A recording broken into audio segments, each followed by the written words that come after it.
Hey guys, it's Caleb over here at Darrell Walter Buick GMC. I'm back with another how-to video. Now this one, I'm in a 2024 GMC Sierra 1500, but it'll be for the trailer brake controller down here in the center console. For this trailer brake controller, we are in a 24 Sierra Denali once again.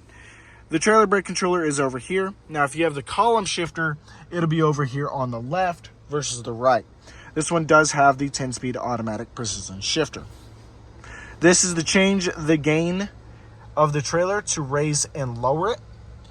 The gain being how much pressure will be applied to the brakes on the trailer.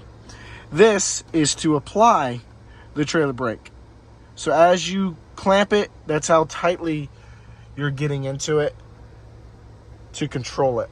But then you can raise it all the way up to 10, or you can choose it back down to 0. Once again, depending on the weather and how much weight you have in your trailer. Other than that, let me have y'all have any additional questions. Have a great day.